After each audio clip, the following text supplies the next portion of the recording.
Hello, everyone, and welcome back to the next episode of StreamTime Sports. My name is Chris Stone. I'm the community lead, joined as always by our CEO, Nick Meacham. Now, Nick, there's one common trait that's shared in our lineage, our heritage, you as an Aussie and me being American with some Southern roots, and so we love barbecue food. Now, Nick, one of the things that I'm going to get a quick opinion on you on, I live in a flat. For the Americans, it'd be like a condo. So I have limitations on the type of, cooking instruments I can have. I can't have any open flames, so no barbecue. My neighbor has an indoor smoker. Now, I'm a little questionable on what an indoor smoker can do, but he is admittedly a tech nerd. So he sent me all the research he did. I looked into it, and then the most convincing thing is I tried the food, and it was good. He's out of town this weekend. He's offered to let me borrow it, and if I like it, I'm going to get one for Christmas. But the question is, Nick, part of me wants to get a brisket, commit to the full 24-hour, just do it. Or do I do something a bit more manageable, something like some ribs or a pork shoulder? I'm trying to decide, because a part of me is like, if I'm going to do it, I only get the one weekend with it. Do I just go all the way with it? I'm struggling, Nick. It's a big commitment, the going all in on the full meat experience. One of my friends lives in a 1 or 2 bedroom flat in South London, and he's a big meat guy, and he bought one of those huge apparatus, like it's massive. You can't call it a barbecue. It's like it's the big smoker. It's massive. I don't know if you've seen the big ones. I'm sure you have, but you can't. They had to get it up some stairs and then bring it back down to get it to the garden, and it was laughable how difficult that was for them. So it's a big commitment. If you're going to go all in, how much is all in for you, given you live in an apartment, to go down that experience? And you've got to be up in the middle of the night, don't you, to get the meat cooked the right sort of way. I'm more of a get it done quickly kind of guy. Maybe that's my legacy of living in Australia with barbecues, is you turn the flames up high, you turn the food a lot, and get it done in about 15 minutes flat. And then while it's hot, you clean the barbecue and you're done. But look, I'm all for the meat. I mean, the taste, if you're a meat connoisseur, the taste is unbeatable when you get it smoked properly. So look, I think it's all about the commitment. If you're willing to commit longer term, then why not go all in? But if you've got an apartment, it might be a little bit tricky to get it up and all set up there. I don't know. Well, thankfully, he's literally my neighbor, so I only have to take it from his room over to mine. So there's going to be no stairs or anything like that involved. And fun fact about me, for people who might not know this, my first job was at my uncle's, which was a barbecue place. So from like the age of like 14 through 21, I was working in the kitchen. Now, we basically just did ribs and pulled pork. So I never have done like a brisket, but just like I said, I think I might have time. The weekend before was all college football, Nick. So like you play a game, you check the temperature, go play a game, check the temperature. Like I think I could do it, but like I don't want to spend 24 hours and then have screwed it up, because brisket's one of those things, like if you get it wrong, you get it wrong. There's not really much you can do with it afterwards. That just sounds like the ultimate man weekend, really. Play games, watch sports, cook meat, Olympics eat meat. Are on. Yeah. I think I'm very, very envious of that. I'll be on a plane actually on my way over to the UK. So I'll be eating some airplane food while you're indulging yourself on some of the finest brisket man can cook. So I'm very, very jealous. I think go all in. You've got to enjoy these things once in a while.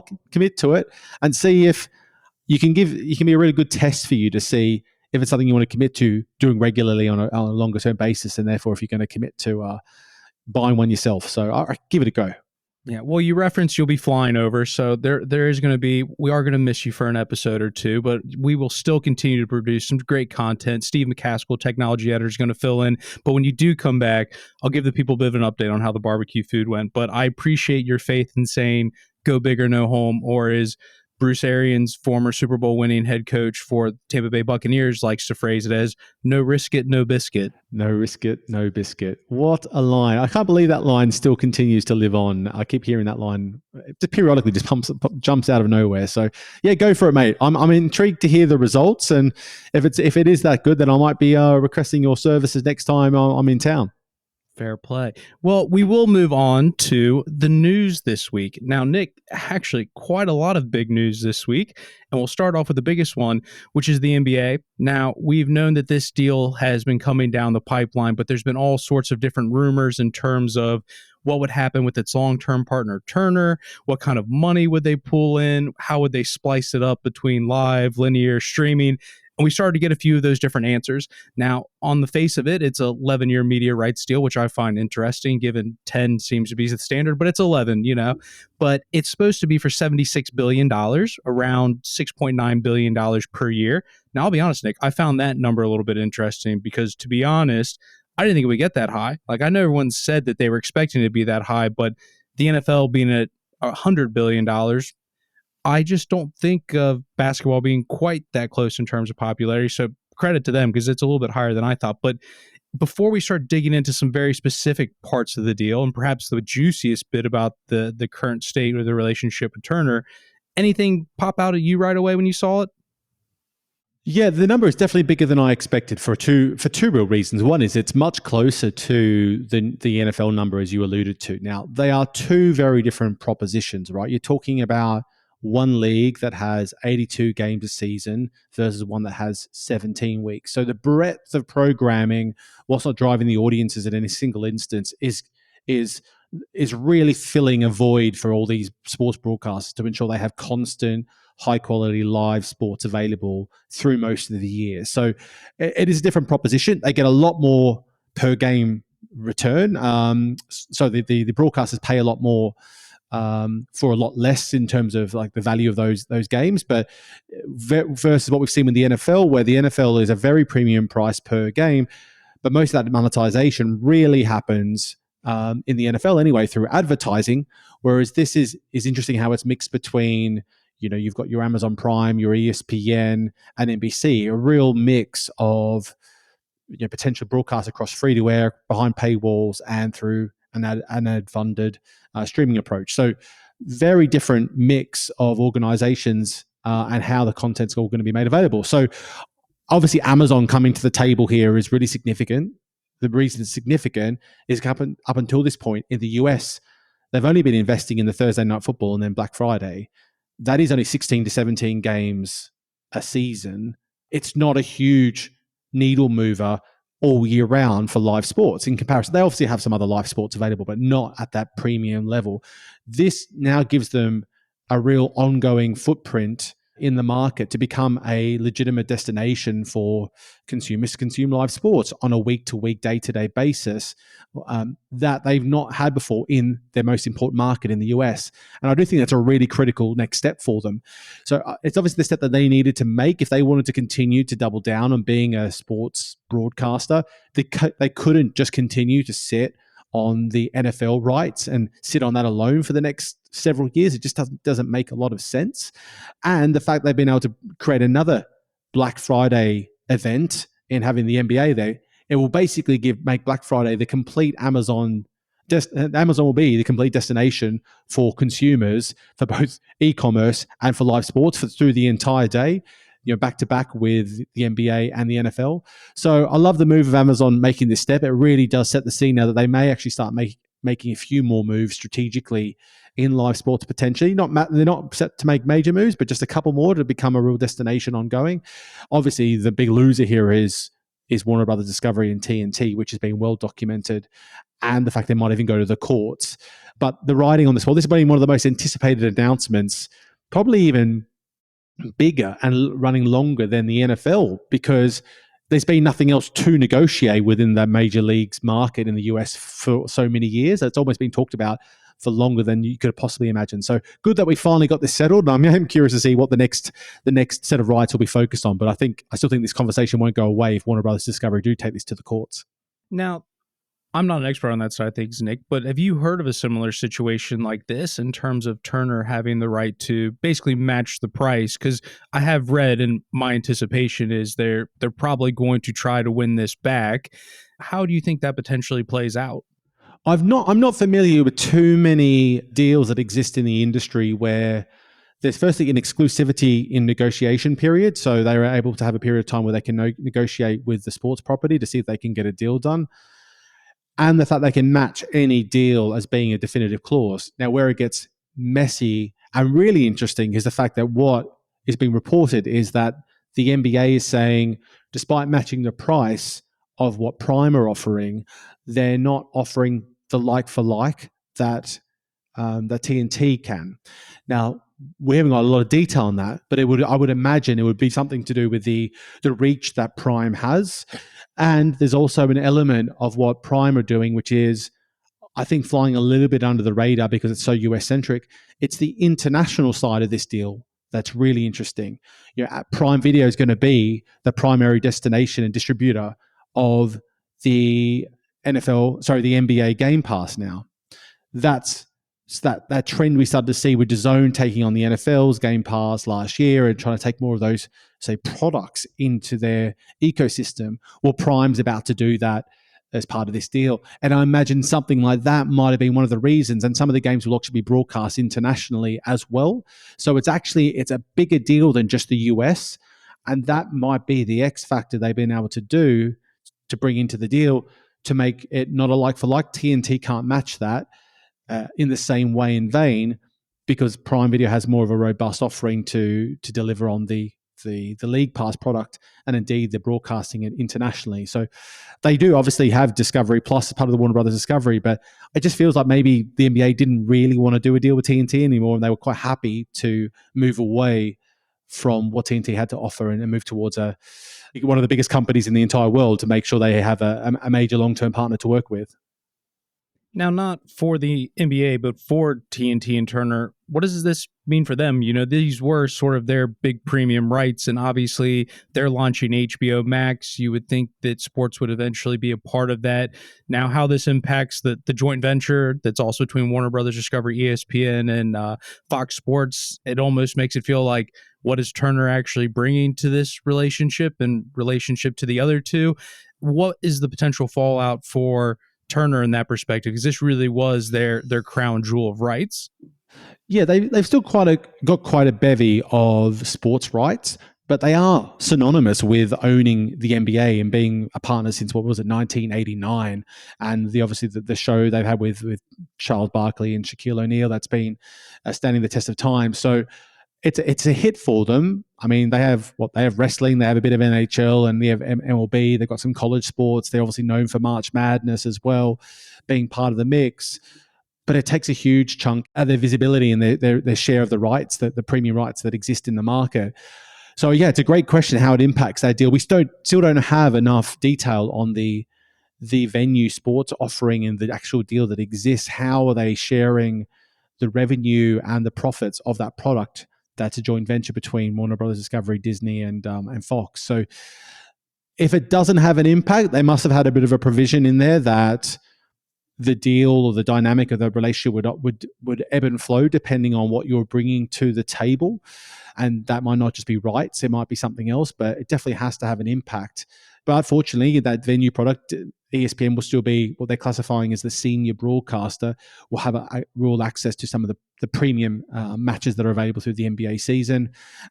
So I don't know what it means for TNT Sports and indeed Warner Brothers Discovery. Warner Brothers Discovery are still in a huge amount of debt. They have to be frugal with what they're doing financially.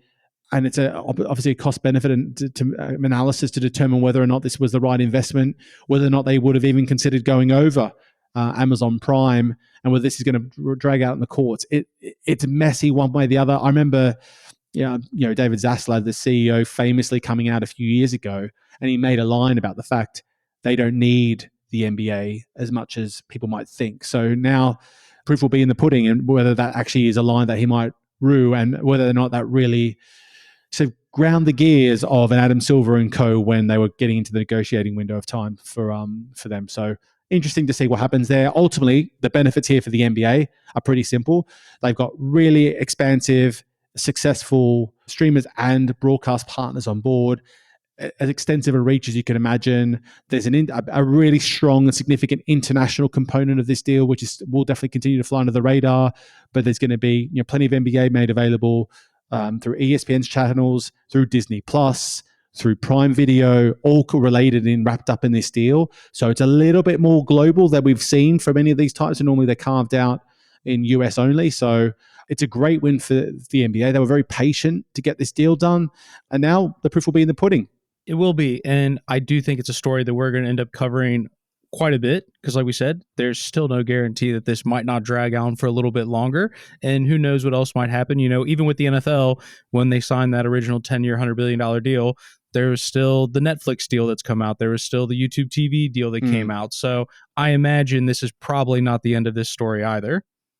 Yeah, completely. I'm just curious to see what TNT Sports ultimately do next here. Do they completely, if A, do they take it legal? B, do they just double down on another sport property?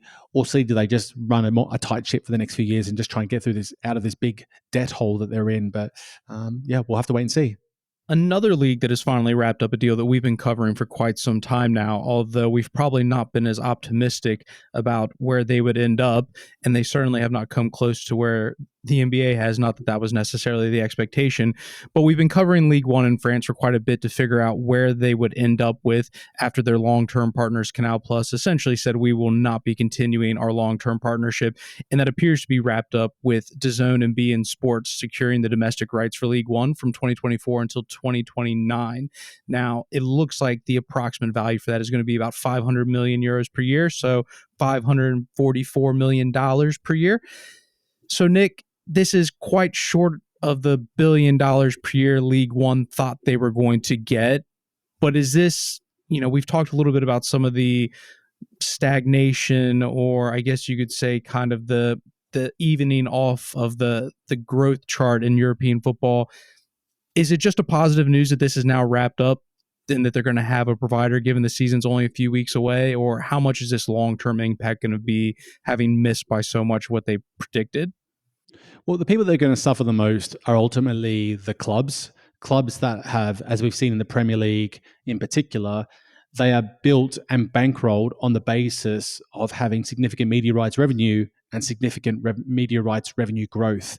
The fact that is no longer coming, the fact that it has dropped so far below expectations and targets, puts huge amount of pressure on those clubs to try and battle through this new era, these new set of rights that they're going to have to manage, where you've probably got very inflated wages and salaries on a lot of players that they're going to have to take off the books because they can't literally afford them. It could send sub clubs into almost border on bankruptcy year one, because they will have, you talk about the wage to turnover ratios we hear talked about. I know they're putting in some regulations around that. They already had that in the Ligue and looking to do that in the Premier League. But you can't just slash a whole bunch of revenue out of a league and a club and then expect everything to be business as usual. So there is going to be a huge knock-on effect. I think what you'll see from a product perspective is probably largely business as usual, except for the fact that you've lost half a dozen of the world's biggest stars from that league within the course of 18 months. And they won't have any of those stars to really attract those international deals that they might have hoped would be a nice icing on the cake to really beef up those media rights revenues. They're not going to have that pool anymore when you've got Serie A, Bundesliga, Premier League really showing great expertise in the market of doing in international media rights deals at a premium. Look at what's been wrapped up in the US, for example, with the types of deals we've seen with CBS and Serie A, ESPN and Bundesliga and the Liga, to name a few, and of course the NBC and the Premier League deal. So it definitely instantly shifts the French league from an international, like global power perspective, definitely to the bottom of those top five leagues. Whether they can find a way to get out of this, we don't know. If there are any further incentives in these deals, so for example, if DAZN hits certain numbers, are they going to be sharing any rewards to top up the investment that's been made in those media rights? Everyone's been talking about shared risk and shared reward. That would make some sense if they wanted to at least have some upside on that deal. But yeah, I mean, it's definitely not a good situation for them. I mean, we obviously saw that. I think most of the industry who's on platforms like LinkedIn saw that some numbers were floating around that were shared about their direct-to-consumer property. I think we talked about it actually on the pod, right?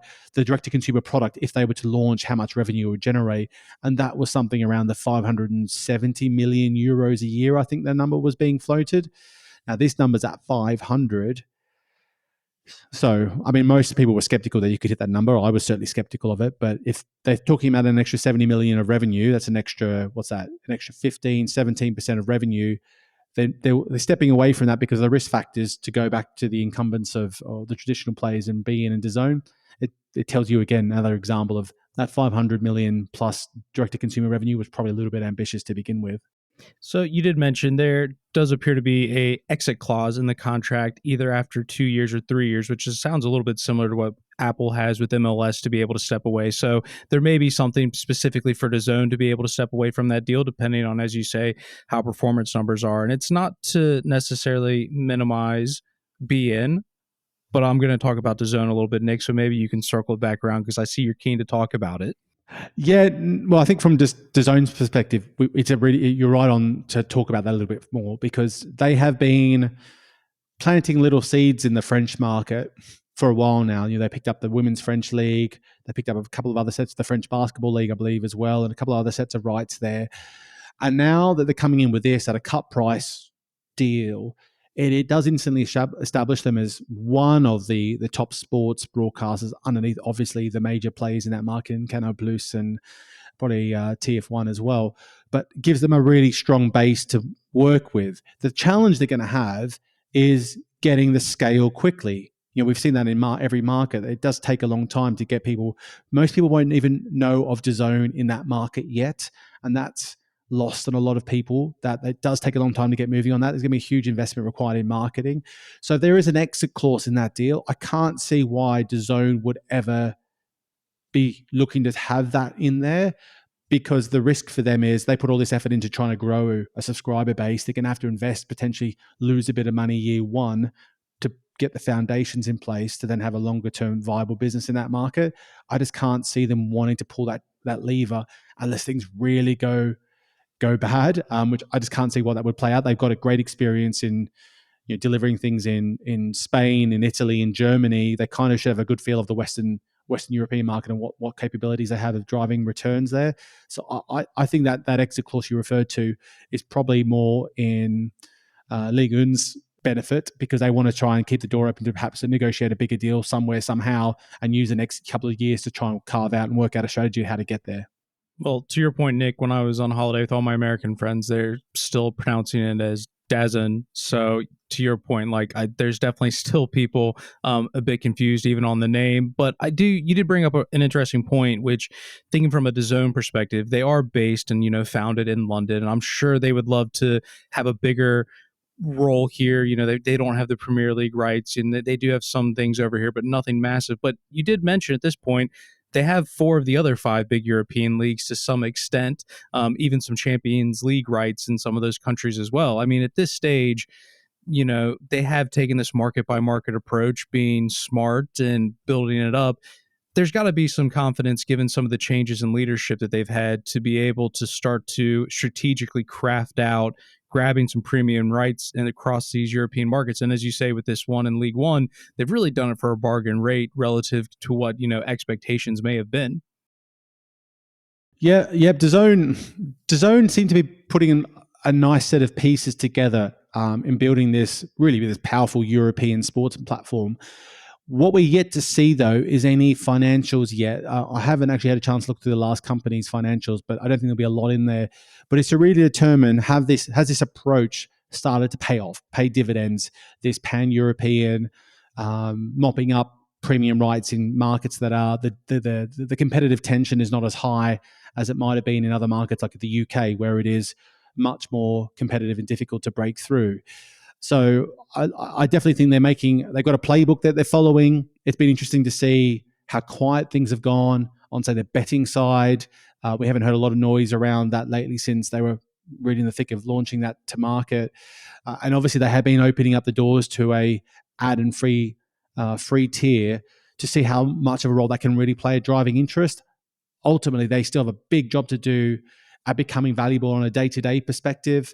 I think they need to invest in things like becoming an ESPN for Europe.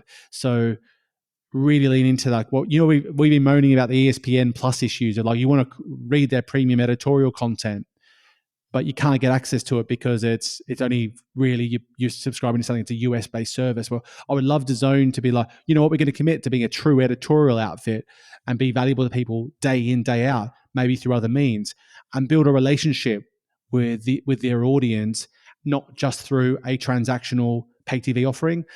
And I think if they did that, I think the market, whether they have to mop up another, couple other incumbents or whatnot to do so, but I do think there's a gap there for them to become more valuable day in, day out to the consumer, and not just around primarily the live sporting experience which they built around. So I still think there's a bit of work to be done in my view to get there. And the stuff we've talked about quite a bit in the last few weeks around advertising revenues, they've got more ad funded approaches available. Are they able to generate some significant returns in that? Because it's still early stages in the European market to drive that sort of ROI on an ad funded approach. So I'm definitely keen to follow their journey of the next 6 to 12 months and see what noises they're making, see if we start to hear more about the betting side again or not, and see if we start to get more of a feel of how successful their approach has been.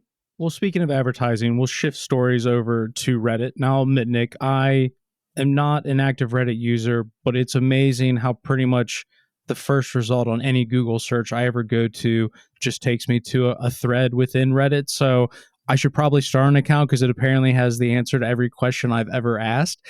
But they have recently gone and just partnered with the NFL, the NBA, Major League Baseball, PGA Tour, NASCAR, pretty much all the big leagues in America. Now they're going to be offering, exclusive content. They're talking about Ask Me Anythings, live game threads, behind the scenes content. And really, it sounds like they're making a big push to increase ways to make advertisement money on the platform. They've said that they've had 20.4 billion screen views in their sports category last year, which is an increase in 26%. I think I read somewhere that Reddit's stock price rose by 5% after this supposed partnership took place and people's excitement about it. But Nick, what do you think about this? Reddit's obviously a massive platform, but I feel like I've heard of some of these platforms in the past supposedly getting exclusive content, and then it never really quite lives up to what it's been billed to be. Look, I don't think the exclusive style of content is going to be game changing, but I think just leaning into a platform with such incredible engagement with its users, and it's really through quite a different medium. It's really worth spending some time on Reddit. Go onto Reddit and look for different things you might be interested in. You will find a forum for you, and you'll see how highly engaged they are. It's really crazy. It's very nostalgic for those that grew up at the beginning stages of, the instant chat forum era, which I sort of went through. You would spend a lot of time talking to people, writing posts on chats and forums and stuff like that to get the full experience of what the internet was back then, and that lives on in Reddit. Everything is there that you could possibly imagine. If you want to ask questions about where the best places to go get some brisket in London, I guarantee you'll find a forum on there that will have a plethora of ideas and suggestions on where to go. So it's worth spending a lot of time in there, and I find it quite valuable for all sorts of random stuff to when I'm looking for information. But my point here, what I like about the deal is not the fact that Reddit's making a play on sports. I think that I do like that. I think that it's nice that when you have an independent forum like Reddit happening over here, where it's just moderated and the engagement of it is just happening over here in silo by itself, and you're able to, as a sports property, able to tap into that in a way that isn't overbearing, and you're not trying to create your own control channel. You're just going, hey, Reddit community over here, here's some access to some cool content. You love NFL, here's more of it from us, and it's all made just for you. It's a nice story to tell. Reddit's not having to commit a huge rights check to this, even though whilst it's exclusive, it's not non-live content. It's either highlights and exclusive, as you said, Ask Me Anything stuff as well. But it's just serving content for that audience. There's a revenue share, so the risk and reward is shared between the platform and the rights owner. And for them to be able to mop up deals with all of these major leagues in one hit, I don't know, it gives me some confidence that maybe there's more receptiveness to them for the major leagues to start looking at more creative media rights deals that have don't have a huge upfront cost, but there's a way of them generating some income and driving real positive engagement with a group that otherwise is all by itself, probably sometimes having a moan, just doing their own thing. You're able to influence them in the right way, but giving them something that they want and more of it than they can get anywhere else. So I really like it as a move for the leagues, and I like it as a move for Reddit. But it is not a big deal from Reddit's perspective. It's just probably just a little bit of extra content served in some key channels. But I think it's a nice move, and it could be hopefully a nice revenue driver, just another supplementary revenue driver across the bevy of areas that these leagues are publishing content these days. Well, I think it goes back to the point you've raised a few times, and I've talked about I'll watch 8 hours of the NFL on Sunday, but I'll watch 30 hours of content on YouTube during the week. And unless it's on the NFL's channels, they're not getting any cut of that ad revenue. And, Reddit has come out and said the whole point of this is to open up new opportunities to make new ad sales, because if we're getting $20.4 billion a view, we can probably make some money selling some ad space. And this just seems like a way with that revenue share that we talk about, people spending time off of your first party platforms is a way to try to earn some money from that attention that's coming in there. So I agree. It seems like a relatively low risk move for both sides, but if they are as popular and they are growing as fast as they are, we've talked about in several podcasts for the last few weeks, sports is king for advertisement. It's one thing we're pretty confident, if anything works for advertisements, it's sports content. Absolutely. Look, ultimately, I think the move by Reddit here is smart because it gives them a way of building credibility with advertisers. They've got a new story to tell. They've got some content that's exclusive with some of the biggest brands, licenses, the properties in the world. That gives them a story to tell to advertisers. Because let's face it, actually, for those that follow the industry, the advertising space, you still see it today that a lot of the major platforms hire like heads of advertising. Basically, their job is to go out and sell to media agencies and brands ad space. Still, it's still a thing. And so if Reddit now has a better story they can tell by doing more creative partnerships with really premium blue chip brands that helps them flesh out their offerings, so more brands and agencies will be interested in talking to them about an ad spend, then that kind of just works well for everyone. And it's serving more content, sports content, to people where they are, rather than trying to force them into a different place to consume content. So it's a win-win for all sides in my view. So let's finish on kind of maybe the king of advertising, and that's YouTube. And there's two stories we want to talk about here. The first one we're going to talk about is the Women's Super League, the WSL, and they've just come out and announced that they're going to be switching their streaming platform from the FA Player to YouTube. Now, what's interesting about this is last week on the podcast, you and I talked about overrated, underrated, the different types of monetization models. And I think the conclusion we came to is you kind of need a mix of everything. You probably can't go all in on one model. And there's sort of been an ongoing story about what the WSL was going to do. Now, Sky Sports holds some of the rights, the BBC holds some of the rights, but now they've also announced this additional layer of YouTube going to be streaming some of the games that aren't available on those channels. So, Nick, what is your takeaway from this story? I'm really interested to see if they wrap this up in one of those primetime channels offerings that YouTube now has, or whether it's just going to be through their own current YouTube channel that they have that you can subscribe to as a casual YouTube user. Ultimately, it's bringing the matches more to a platform where the audiences are. We've seen and heard a lot of talk and what sounds like success with DAZN hosting the UEFA Women's Champions League on YouTube as a platform. So to produce even more women's football on that platform makes sense, because it's a good habit or behavior that's been built, and people are going to know that they can go to that as a destination. Yet they still have these broadcasting deals in place with in the UK anyway, with these major rights holders in Sky Sports and BBC, to ensure they've got the coverage they need through premium partners and revenue coming in from that angle. If you recall, and I can't remember the exact details, but the WSL did a sort of a holding deal with Sky and BBC for this year. So this gives them a chance to get some more data on consumption happening both through the Sky and BBC relationships and indeed through YouTube, to then wrap that all together and see if they can really reignite the potential media rights deals they do in the next cycle. So look, I love them being on YouTube. From I've talked about a lot, I think YouTube's going to be a continued destination and go-to for a lot of sports properties. They're enabling revenue generation. They're enabling accessibility for as big an audience as you can possibly have. And because they're also a destination between matches, it does really make sense that it's all one place without trying to force them into a new product that they don't really want to access or subscribe to. You ensure there's a bit of casual fans attaching themselves to this content and watching the league, and not just being restricted to people who are willing to go download a dedicated player and watch it there. So I think it just opens themselves up to much more opportunity, much bigger audiences, and I think it will pay dividends over time. But it will remain to be seen whether or not they continue for the longer term, or whether it's just an interim step until the next media rights cycle. Now, the second story to cover is going into the athlete economy that we've referenced quite a bit more recently, talking about athletes using their platform to, produce content and be their own publishers. And one of the interesting stories, and we promise we will not make this political, is the recent video by Bryson DeChambeau, and that was going out playing golf with Donald Trump. And just looking at YouTube at the moment, video was released just 2 days ago, and it's already got 6.7 million views, Nick. Now, one of the things I find interesting about Bryson is I think he's one of those people that, some people like, some people hate, but it does feel like he's been on a bit of a redemption arc recently. And I do think a large part of it has to do with how active he has been on producing content on his YouTube channel. And I think it's just showing a different side of the athlete. And I think right now he's arguably probably one of the best doing it in terms of leveraging YouTube as a platform and creating video. So, Nick, obviously this newest video, not all of his videos have 6.7 million views, but he's doing pretty well for himself. But,